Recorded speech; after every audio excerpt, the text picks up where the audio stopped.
Diyan po kami kumain sa Andante Cafe Lounge. Napakasarap po ng burger dyan. Beef, pure beef. At ito, binabanatan ko yung kape. Masarap din yung kape nila. Sobrang tapang, no, tol? Opo. Medyo... Mapagising ka. Oo, medyo...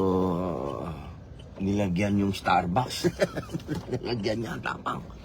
Andito po kami sa Clark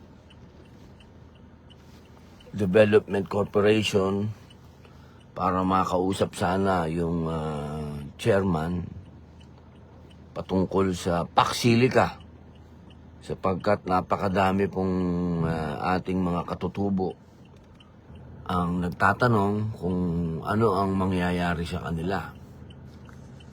Nagpunta po tayo rito para makausap natin si chairman kung ano talaga. Dahil ayaw natin yung puro chismis. Chismis kasi ang pag nagbasa ka, nanood ka, iba-iba. Iba-iba ang mga sinasabi. Gusto po natin malaman talaga kung ano yung totoo. Pero dahil po sa panahon, nag-announce daw po na work from home ngayon. Kaya hindi dadating si chairman ng ating kaibigan na dating Mayor Ed Pamintuan. Kaya po, babalik na lang tayo kapag hindi na work from home. Kailangan po natin harapin ang issue na ito dahil marami na naman pong katutubo daw.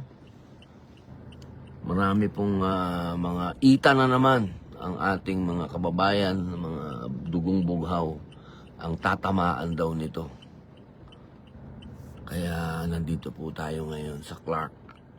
Ilang beses na po tayong dumaan dito sa Clark. Ilang beses nang tinatamaan ang mga ita dito. Pare-parehas ang issue. Puro ganun ang issue. At sana po sa oras na bumalik tayo dito ay masagot ng ating chairman, ating kaibigan, ating kumpare na si dating Mayor Ed Pamintuan ang mga tanong ng ating mga kababayan.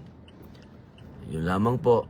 Inuulit ko patungkol po sa Paksilica na ngayon ay napakalaking issue.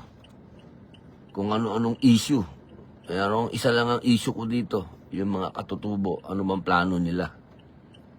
Biktima na naman ba yung mga ita dito? Wala na ba tayo talagang pag-iinitan lagi, kundi yung mga katutubo na lang? Sila na lang lagi ba? Yung ba talaga? Pambihira. Sige po, maraming salamat po.